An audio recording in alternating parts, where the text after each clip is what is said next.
Hello and welcome to Kingdom News. This is the time in our show where we have our Kingdom Spotlight, and this week's guest, Toni Moore, is going to share some wonderful tips, tools, and information with you. There's so much information that she could give, that she could share. I know this interview could go on forever. I'm not even really sure where to start with her, but I first want to welcome Toni Moore to Kingdom News. Welcome. Thank you for having me. I'm so excited. So you look her name, it says Toni Moore, Asset Protection Strategist. But she's so much more than that. Toni Moore is so much more than just the asset protection strategist. She's a lawyer. She's a businesswoman. She's a woman of God. She is passionate, extremely passionate about helping others pursue their purpose and walking in their gifts and their talents. And so I'm excited to have her on. So, Toni, let's start with just me asking for you to share just a little bit about yourself. Hi everyone. I am I have been an attorney for over 20 years. I am a dreamer by nature.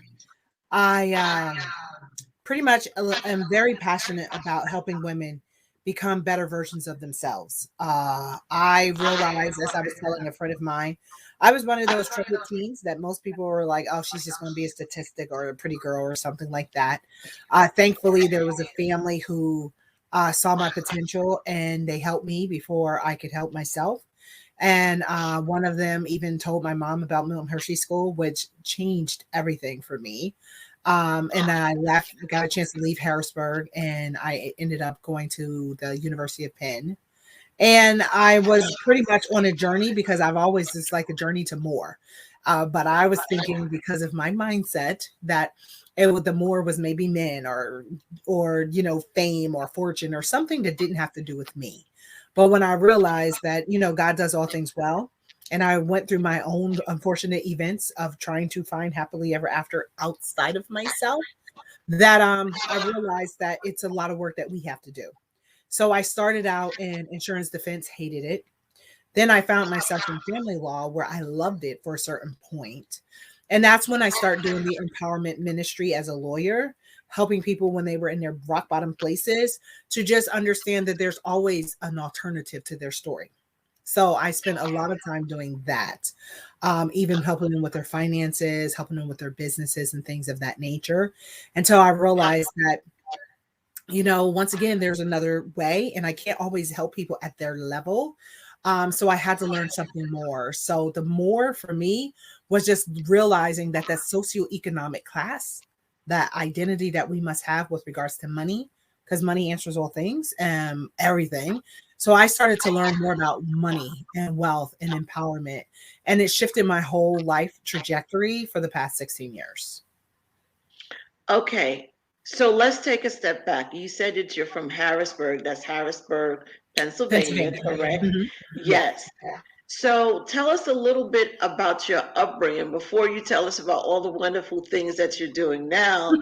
Tell us a little bit. Let's go back, a few years, just a few years, and tell us about your upbringing in Harrisburg and how you even ended up at the school that you ended up. So let's go back. Tell us a little bit about your upbringing. So that's like 40 years ago when I was a child. My mom is a God woman. We grew up in a Pentecostal church. She believed in going to church 7 days a week. And a lot of her life was spent going to church or running away from her abusive husband, you know, and that really kind of like put a damper on my spirit, but it also shifted some things of my mindset. So I spent a lot of time devising ways of running away from her situation. That was most of my childhood. Or we were living, every year we moved in the middle of the night, or we had more month than money. And it got to the point where I started looking at drug dealers as possibility of my daddy Warbucks. If you ever read or heard about this story called Annie, I was thinking, okay, maybe I can't have a fairy godmother who'll take me far, far away from my experiences, like Winona in Good Times. So I started to think maybe a man could do it because they were doing a lot of stuff anyway. And my mom reached out to my godmom, and my godmom told her about the Milton Hershey School. And that's what shifted for me. Because I'm sure if it wasn't for someone telling my mom about the Milton Hershey School, I don't really know where I would be today. So what were things like once you got to that school? Because I'm sure that was a completely different atmosphere and environment for you, coming from the situation that you were in Harrisburg and then ending up there. Oh, yes. So it was one, I was not living in a women's shelter with my mom. One year we lived in a women's shelter for over a year. I was not living in the basements with my mom, with my other siblings, where pretty much people's dirty clothes was our, our bed covers and where we slept. I had my own bedroom, which was an oddity for me. It was took some getting used to. I had rules, which I didn't really have rules because I was an adultified teen at that point. Um, where we get in and fit in, and I was always watching over my sisters or trying to boss up my mom, as I say. So I got it, but I was always smart. We all have something from the Lord, and He just gave me a gift of being super smart. So I got a chance to read books, and I got a chance to study. And then I tapped into something I did not know that I had, was a gifting of writing. So I got involved into my school's what is it, magazine. They had a magazine, and ultimately, before I graduated, I became the editor-in-chief of that magazine. So that's what really helped me shift things for me. Then I had some teachers who had already gone to college, because college was not an option for me and were my situation. And we also had something called Career Day. In Career Day, I don't recall ever having that in Harrisburg at all. But in Career Day, I don't know what I came up with, what I was going to do. I just did the assignment. But someone had talked about being a lawyer and how it just seemed like there was no lines. There was nothing that they couldn't do. And it just resonated with me. So I was like, the next year, my junior year, I was like, I'm going to be a lawyer. And I think at that time, Oprah Winfrey had came out as well. So I decided I was going to be Oprah Winfrey and a lawyer. Okay, so and that's what I wanted you to kind of talk about, is like, how did you decide to become a lawyer? So at that point, you're in your junior year in high school when you make the decision that you're going to become a lawyer. So you graduate from high school and you go to the University of Penn. Right. And at any point, did you change your mind about becoming a lawyer, or once you made that decision, it was really clear that that's what you were going to do?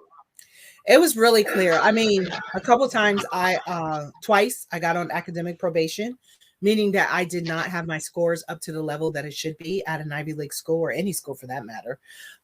So was threatened to get kicked out of school, but it was my dream of being a lawyer and ideally helping children not have to live my situation. That really was the saving grace for me, even with things happening around my way. By then I had to cut my family off because there was just still a lot of trauma and a lot of situations that make me want to run back to be someone else's rescuer. And someone had told me that I would probably be better off helping my siblings if I actually got a degree. So just the thought of being a lawyer and being able to help my siblings better than just finding some place to live in someone's basement or projects. So that's really what kind of like helped me to stop being tossed to and fro when I was going through a lot of obstacles in my own mindset. And made me focus on, Tone, you want to be a lawyer. So, and you're going to help other people and you're going to help yourself. So that was pretty much the thing that kept me going. Good. So you said you ended up on academic probation, but you said that the one thing that is that you're pretty smart.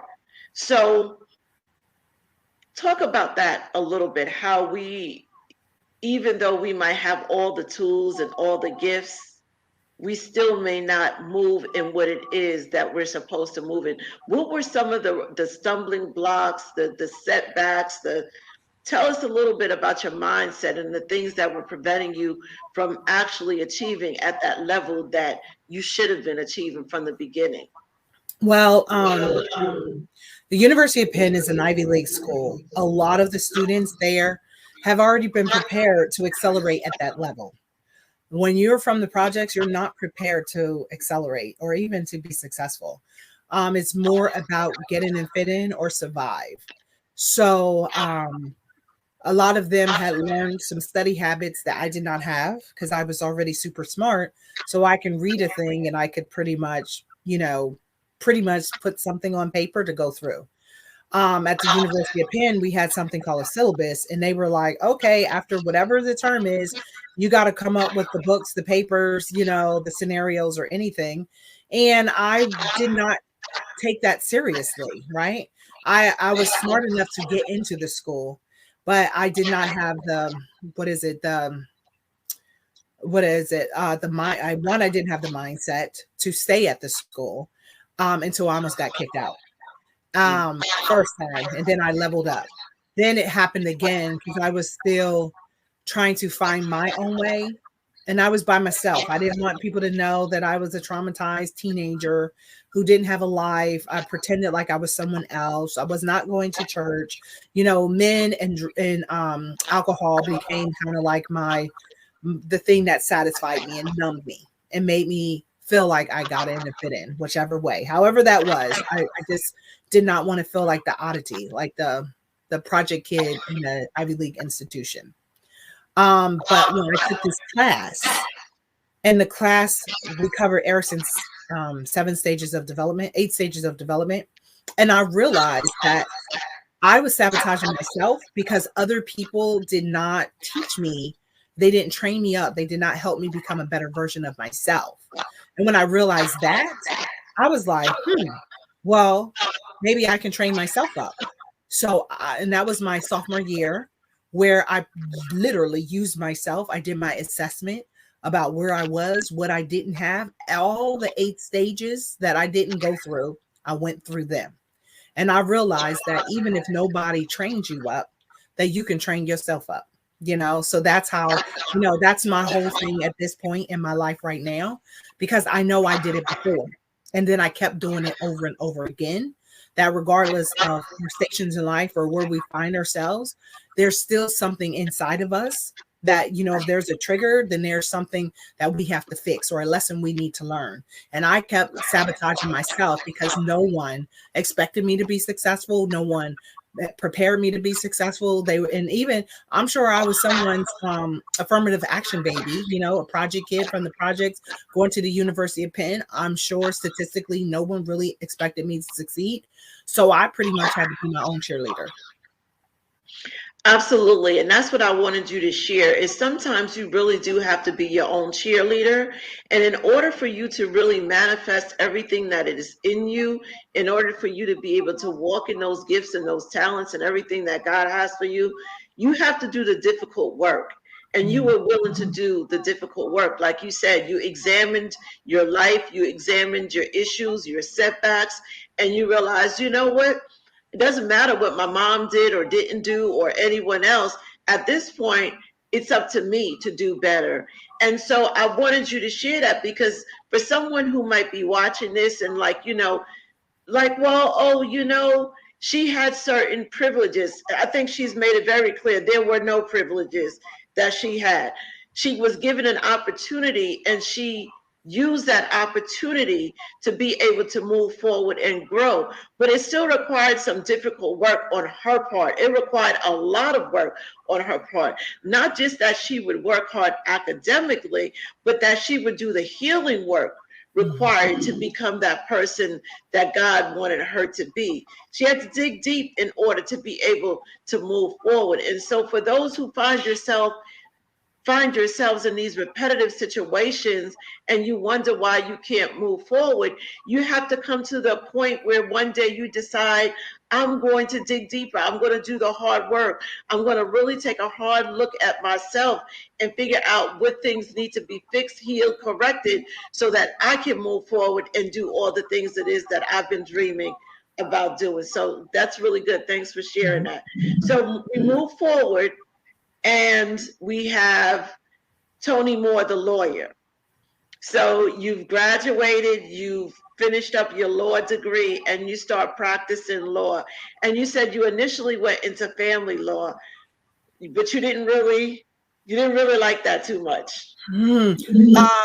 No, I did not. Because one, the older Tony can speak about the younger version.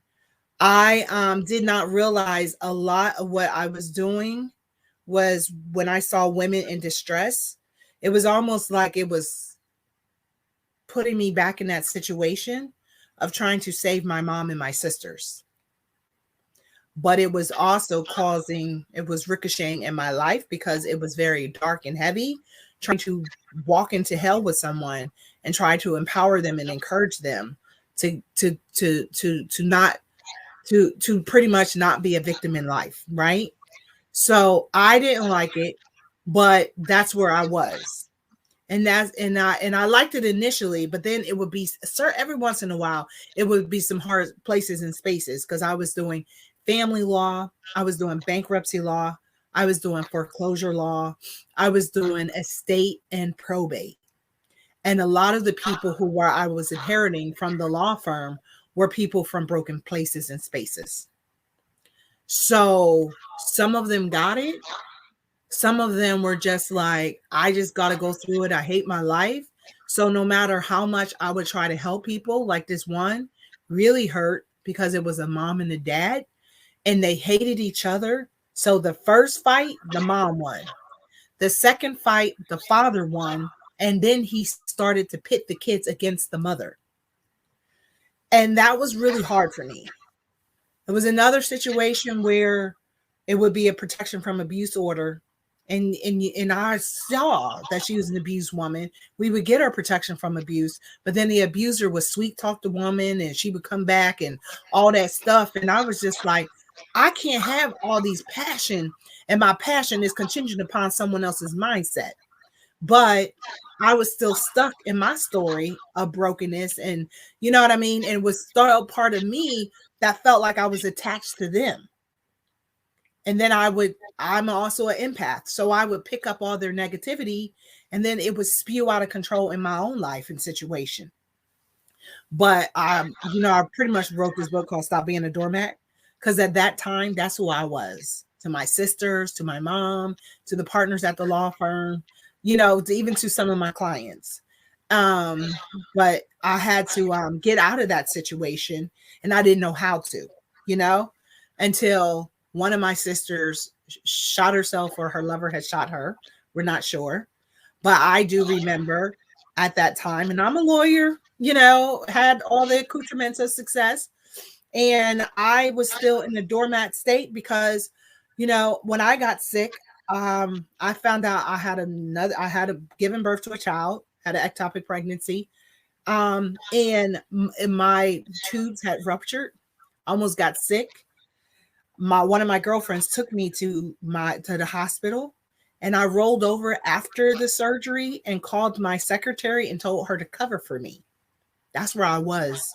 She said, "Girl, don't nobody care about you.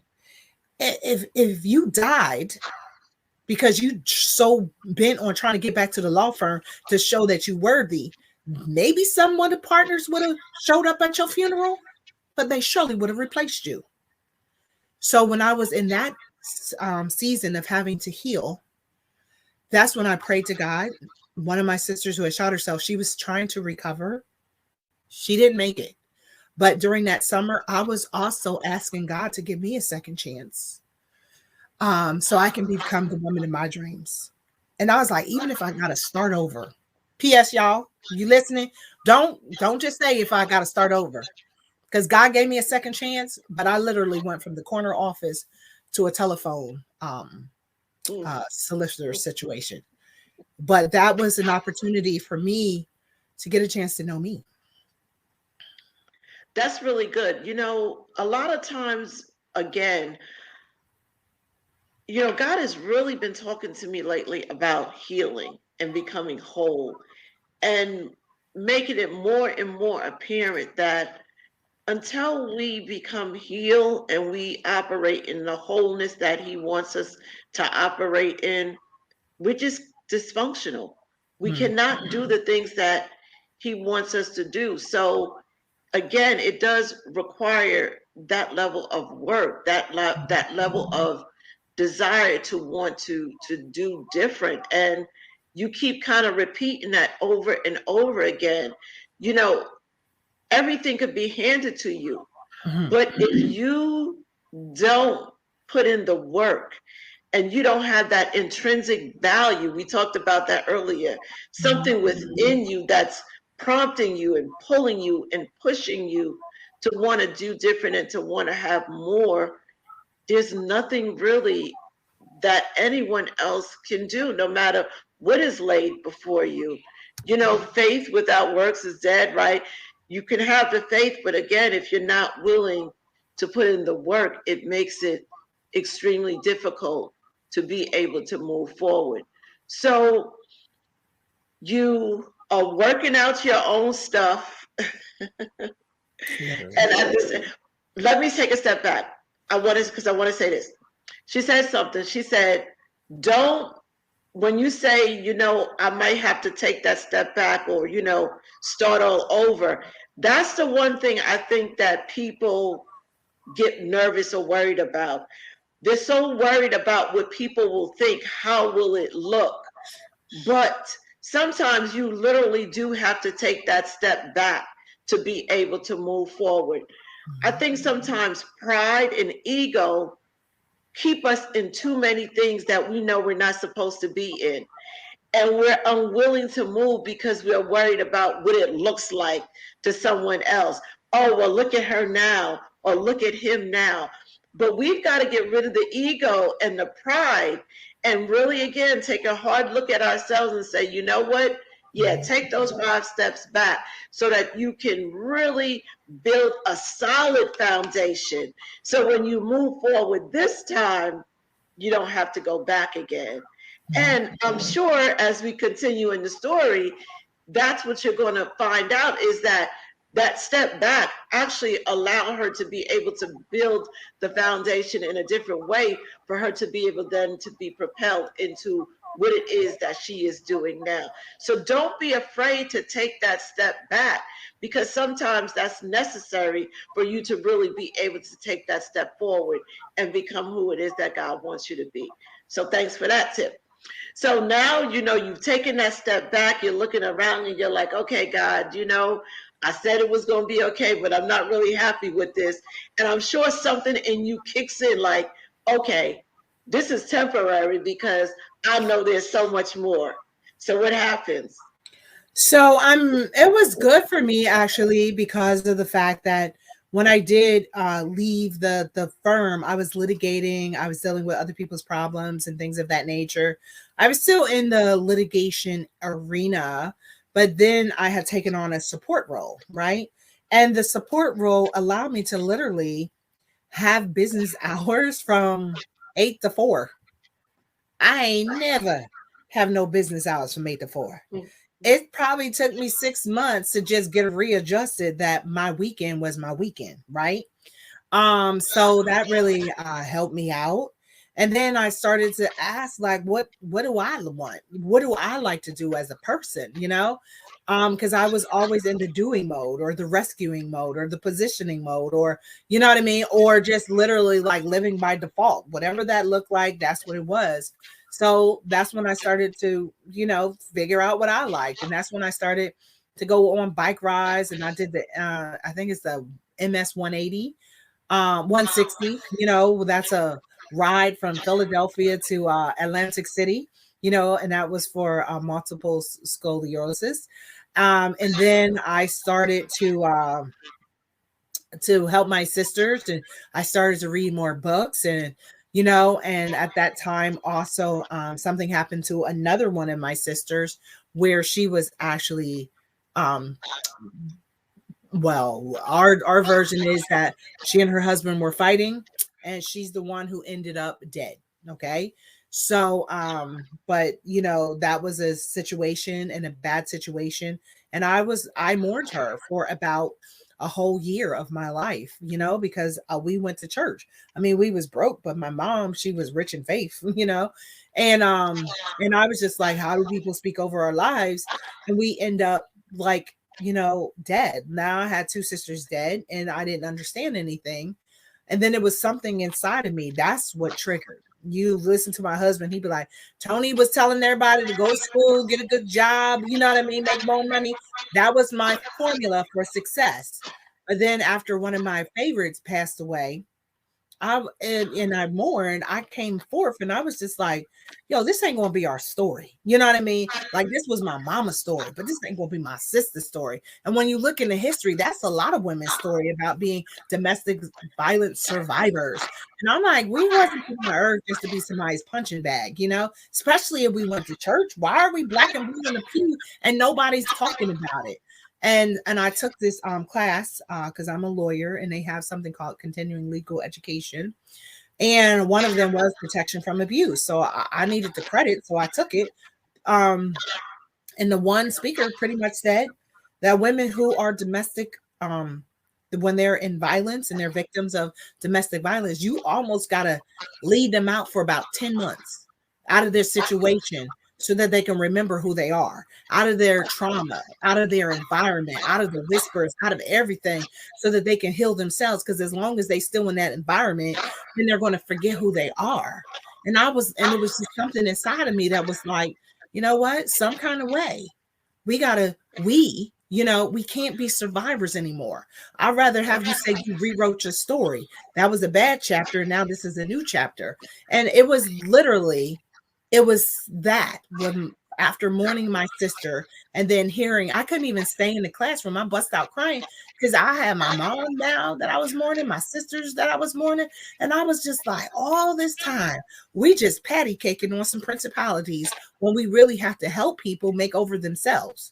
And so I started this nonprofit called Diva Moment. People didn't like it and they shut it down because they thought it was demonic, because of the word diva, which means woman in Italian. But I still was like, okay, when I come back and I pick back up Diva Moment or whatever her name will be, I'm not going to ask people who don't support me for support. Even if I'm going to use my skills, I'm going to come back and I'm going to figure out some kind of way to help women appreciate that whatever story that they inherited don't have to be their inheritance. Absolutely. You talked about, the woman who finds herself in a situation of domestic violence and all that is required to be able to have her come out of that situation. People don't understand that you don't just end up in a situation of domestic violence like overnight. Mm-hmm. In most cases, the abuser, the one, and let me take a step back. For you, it's your sisters that were in those situations. It's women. But I want to put this disclaimer out there. Men can end up in situations of domestic violence also. Okay, mm-hmm. It doesn't happen as often as women, and it is definitely not talked about because on top of the shame of being in that situation, then it's the shame of being a man who has to admit he's been abused by a woman. So it is definitely not talked about. So the situation with people who are in domestic violence situations, it doesn't happen overnight. It is a breaking down of you mentally, spiritually, and emotionally before the physical violence even begins to start, which is why when the physical violence begins, you're so depleted at that point that you just stay and you accept it, which is why it is important to begin to build the woman up and begin to change her mindset so that she understands that she's valuable, that she's worthy, that someone can love her, that she is enough. It doesn't just happen overnight. I need people to understand. You don't just wake up one day and this man who was this perfect gentleman all of a sudden is now physically abusing you. No, I want you to be aware of the signs. If a man is, degrading you, if he's talking down to you, if he's trying to isolate you from your family and friends, if he's saying things to you that are negative and not encouraging you and not supporting you, those are the red flags. Those are the warning signs that something may not be right here. And so it does not happen overnight. You need to be aware of how you end up from being a totally healthy, confident, okay woman. In many cases, we all struggle and have our issues, but then ending up in that situation. It is a process. They take you through a process. So you need to be aware of that process so you don't find yourself in that situation. Someone who loves you will not talk about you. Someone who loves you will not try to isolate you. Someone who loves you will encourage you. They're going to uplift you. They're not going to tear you down. That's where it begins. And when you see that, you need to run quickly. Quickly. That's it. Plain and simple. So you have this passion for women. You have this passion for helping people in business. You have this passion for helping people in finance. You're this writer. Tell us a little bit about the books. You have several books out. So one thing with regards to it's not always physical. My sisters were victims of financial abuse as well. So they didn't have any money. So that's how they also stayed. So when I'm writing my books, it's always about empowerment, but it's also reminding women that God is in us too, and he's given us the power to live our best life. And that's how I end up realizing that for my mom, she was in a domestic violence situation because she had no money, and our life got worse when she left her abuser. And as a former domestic relations attorney, I realized that when women are financially abused, they don't really have any options. You can't really leave your abuser.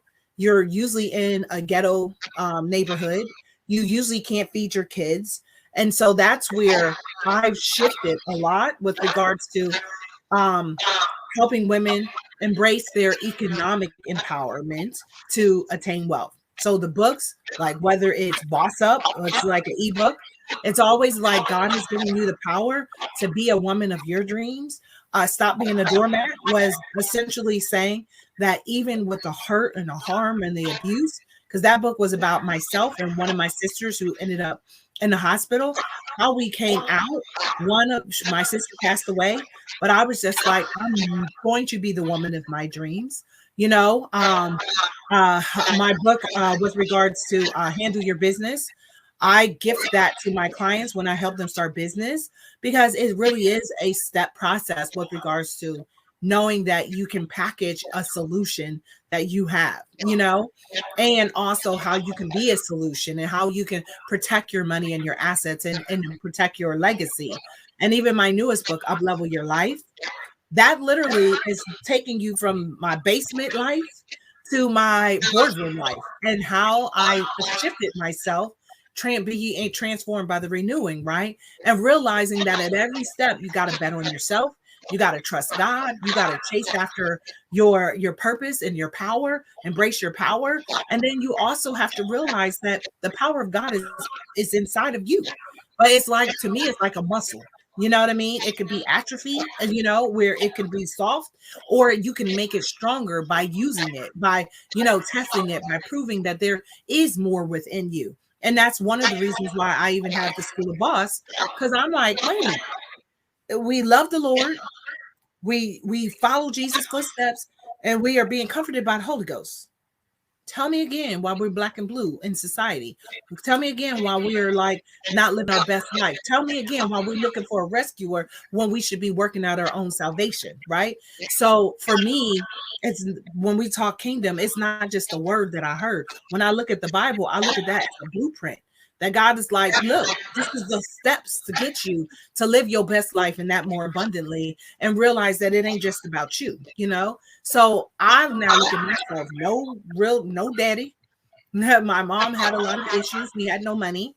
But guess what? God still breathed in me for a reason. So even when we have nothing, we still got God.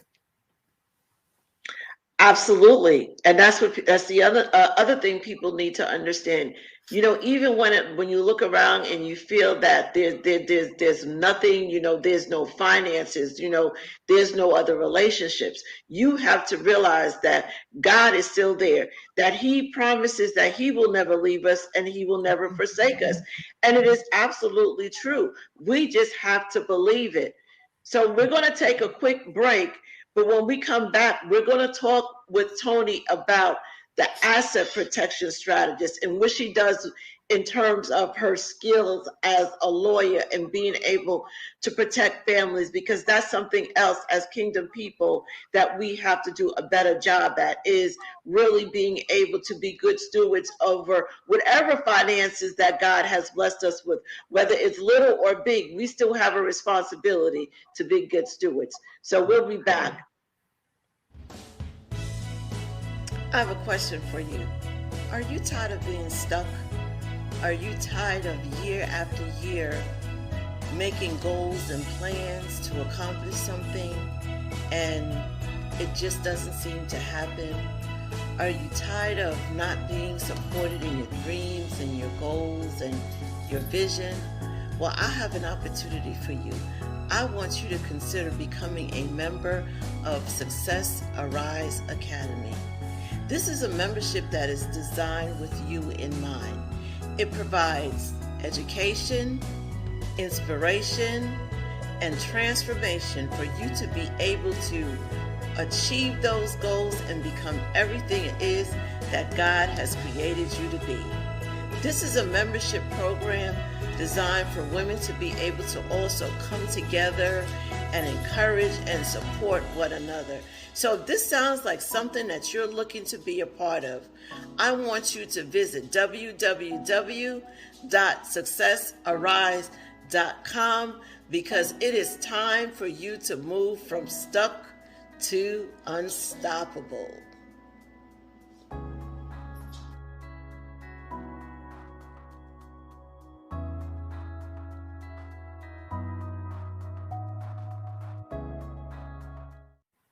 Thank you. We are back with Toni Moore, legal strategist, boss up queen, kingdom woman. Like I said, there's so many titles that I can give to this amazing woman of God. I'm someone who is really, really passionate about pushing people into being the best that they can be. And I think that's why Toni and I connected on the level that we connected on, because we are two women of God that when we get together, we're like, listen, we want to do this and we want to do that. And if only they would do this and if only they could do that. And we're just like ready to go. So when I tell you what she's saying about helping people, she's for real about it. She is definitely real about it. So there's this whole ministry side to her. And I think a lot of what we talked about deals more with the ministry side of you. We have to understand that ministry looks different than just being behind a pulpit. God tells us that we are supposed to go out, right? And how we go out, it looks different for everyone else. There's that marketplace ministry where even in the midst of doing business, you are discipling, you're helping people to understand who this God is and why they need to up level and why they can overcome and why they should have faith. And so Toni is doing just that in every area of business that she works in. There's that whole God piece that shows up. You can't separate the two, even though she tries and I try. You just can't separate it. When it's in you, it's in you. So tell us about what you do legally. Toni is like me. She loves bossing up the women. However, she is a lawyer who can assist anyone, male or female, when it comes to handling their business. So tell us a little bit more about what you do in terms of, family planning with, whether it's a will or I can't think of the name. It's family planning. You go and take over. Yes. So one of the things that I also realize is that a lot of us have been and cultivated to be consumers, right? But we're not understanding that we're also supposed to be creators, and we're also supposed to be owners, and we're also supposed to be stewards of what is given to us, right? So in my business as a lawyer, a wealth building lawyer, and asset protection strategist, I'm always reminding my clients that God has given you the power to create wealth. And for me, I've learned that, it's having a wealth plan. I tell people all the time, whether you have a business or not, you should have a side hustle, because the side hustle will give you that extra money. See, the job will keep you just over broke, and you will always have, most of the time, have barely enough, right? Because that's how it's supposed to be, so that you can spend 40 years of your life working 40 hours, and then at retirement, you survive off of 40% of your income that you probably complained about throughout your life. When you start appreciating the financial plan, the financial security, then that's when you say, but what God has given me, I'm still supposed to save some for later. I'm still supposed to turn some liabilities into assets, right? I'm still supposed to have a financial plan, ideally a college plan for your children, ideally a retirement plan, right? And how do we do all of that? We start looking at our finances, and we start working out our finances to make them work for us. And a lot of people, because once upon a time, I worked at Primerica Financial Services in the midst of lawyering, right? And I love that area, because a lot of people weren't talking to us about finances and how we can turn our, how we can do better with our debts. And I look at debts as it devours every believer's treasures. Okay. So when we start using our money not to always gift it to the debtors, but to be the owners of what we own, then we start looking at investment properties and investment vehicles, because I always tell my clients, you can never leave what you ain't never left. I don't care how many people preach and tell us that, we can reap the harvest. Oftentimes, unless God gives us a miracle, the harvest is based on what you seeded into the ground, what you protected, what you cultivated, what you leverage, right? So I'm always thinking about our kingdom legacy. What does that look like? And it ain't supposed to be broke. You know what I mean? God gave us the ability to attain wealth, and we're supposed to live in that more abundantly, and also be a wise person that saves up for ourselves, our children, and our children's children. But it's less about the talk and it's more about the walk. So that's why I'm always encouraging my clients to either have a great retirement plan and live like beneath their privileges, or have a side hustle that can then be used as a seed into their legacy, financial wealth legacy plan. And that's what I assist with regards to the financial wealth legacy, and also with regards to appreciating that the estate that we leave is what we live. Most people think that an estate is when you die. No, an estate is what you have. It's like assets minus liabilities. It's like, income minus debt. It's like what is in your home, the equity in your home, the equity in your assets, the equity in your business. But if you are always saying that you're scratching and surviving, if you're always the one who is cleaning up the table and not serving from the table, then you will never always be always trying to figure it out, as opposed to allowing God to work through you to work it out. That's what I do. That's what I love. So now this is just a question for you, for someone who might be watching, right?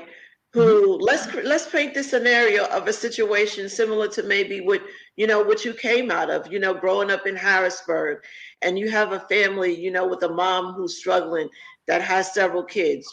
She's working at a job where she's barely making it. She, even at $15 an hour now, we know that, especially now in the midst of COVID, everything is extremely expensive. Food that, I like, I'm a cook. I like cooking. So I always like to reference food, because I know how much the pricing of food has gone up. So prior to COVID, if you went and got a family pack of chicken wings, yes, it was like, $7 or $8. That same pack now is $16. So we know that inflation has definitely taken place, that everything is on the rise, whether it's groceries, whether it's your insurance, everything is more expensive. So as this mother, this single mom or single dad, or even a family of, a husband and wife who they're barely making it, they're barely making ends meet, because unfortunately that's the situation for many of the families for today. They're going to say, well, that sounds good, Miss Moore, or that's just not for me, though. That's not my situation. What do you say to that person? What little tip can you give them to encourage them that even though it looks hopeless, there is hope? Yeah. Well, one thing, even though my mom was brokey broke, she always figured out a way to come up with seed money for her pastor. I'm just saying.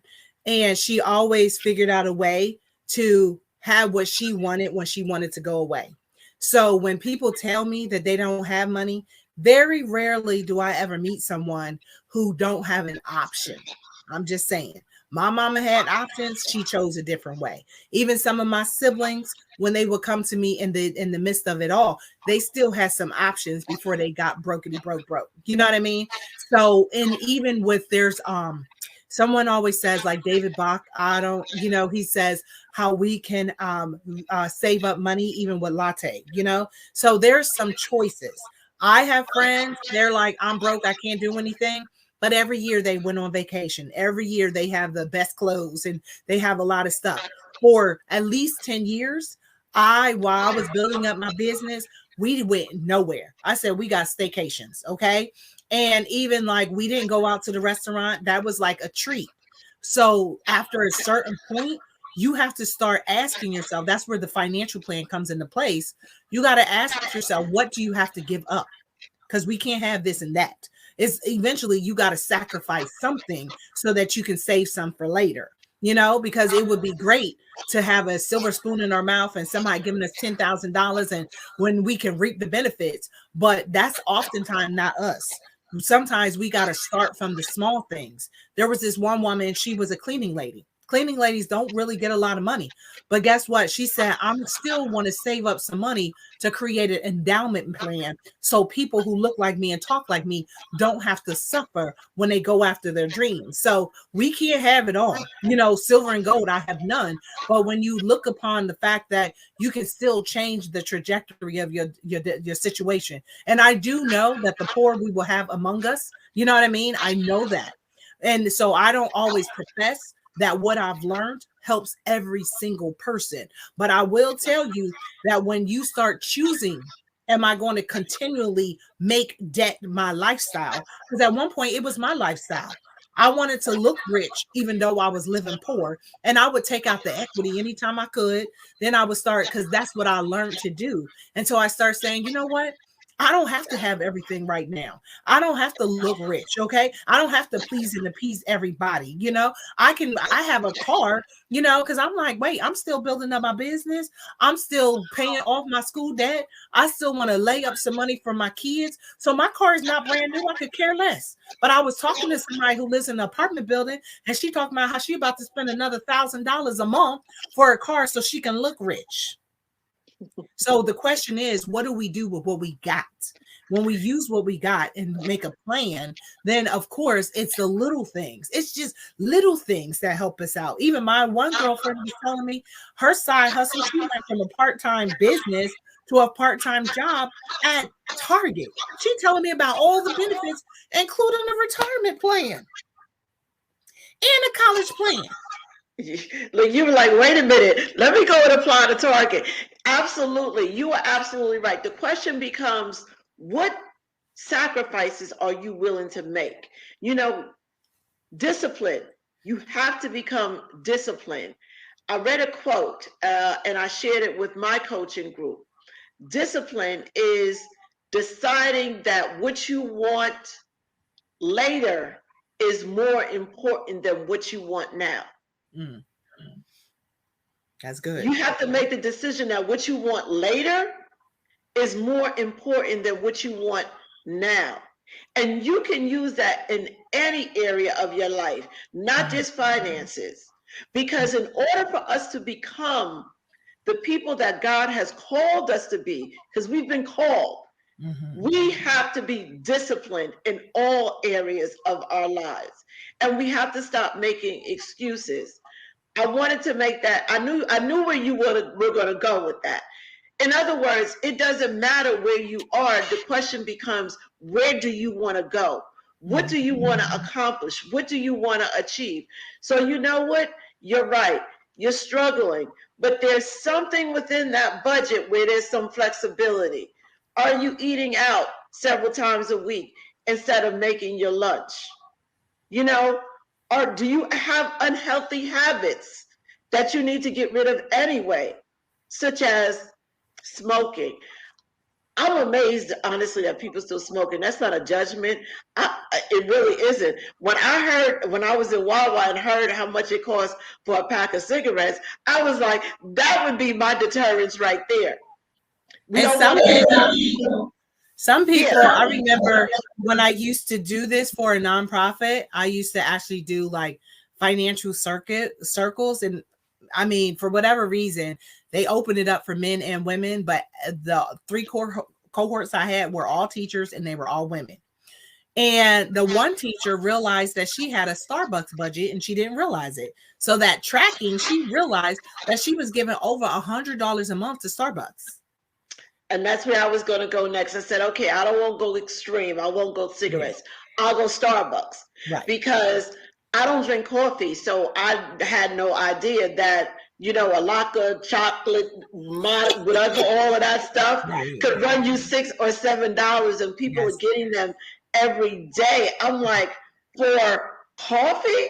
Are you kidding me? Or lunch. Or lunch, right. My husband, he said he saved a lot of money during COVID. He said, I never realized, because some of us just do it instantaneously. It's just something that we do. You know, he said, I never realized how much money I spent for lunch and coffee. But when we all got shut down for 9 months, he started looking at his bank account. He was like, wow. Yeah, it does add up. The little things begin to add up. And so you have to start someplace. Yeah, that's the bottom line. You have to start someplace and you have to be committed to that change. So Toni, can you please share with everyone how they can reach you, your website, your social media, all of that information, where they can get your books? Yes. A great place to start is ToniMooreESQ.com. That's ToniMooreESQ.com. And that leads you to my social media is actually at Toni Moore ESQ. And Toni Moore ESQ is like a page that shows you, here's my books, here's my podcast, here's my website, and here is the Protect Your Assets guide. That's one of the things that you had alluded to with regards to how I help people protect their legacy, their money, their estate, you know, for the next generation, including themselves, because that will be probably another conversation about how do we leave like a legacy that's not a liability. Yeah, I like that. A legacy that's not a liability. Yes, that's good. You know what? I told you we could go on. There's still so much more we could cover. We could stay in that, what you just said, for another hour easily, but we have to wrap things up. So I thank you for coming on. I thank you for the encouragement. I thank you for being so transparent. Again, if you want to connect with Toni, she has given you her website. She is not just a legal strategist. She is great with business, but more importantly, she really does have a heart for people. So she's not going to be someone who tries to take advantage of you. She's going to guide you and she's going to try to offer you what is best for you. So if you're looking for someone to provide you some legal services, she is definitely the go-to person. Now you're licensed in New Jersey and Pennsylvania, correct? But you can give information to pretty much anyone, anywhere, correct? Pretty much. Yes. Okay. So don't hesitate to reach out to her. So again, I thank you for joining us, Toni Moore. Any last words of encouragement before you end? I always remind people that this is your story. This is your life. This is your story. And when we're kingdom, we have to make sure that our story reflects God's glory, right? So be the walking, talking epistle, evangelist, if you will, leader in your own life. Realize and appreciate that. Guess what? God didn't, he already knew about your problems. He already knew what you inherited. But the most important ministry move that I can suggest anybody make is to take whatever they inherited and make the most of it that manifests bigger, greater, and more than they've ever seen or heard before. I've seen other people do it. I've done it myself. I'm still encouraged as how people manifest the little things and make them greater things. So I always challenge my fellow brothers and sisters. You, as the walking, talking epistle, the next level testament of their life. What's going to look like for you when they speak about your life, your leadership, and your legacy? That's good. Thank you again. And thank you all for tuning in to another episode of Kingdom News. This has been your Kingdom Spotlight, hosted by Gwen Goolsby Tillery. And once again, we thank our guest, Toni Moore, for being with us this week. New shows coming to Kingdom Purpose TV.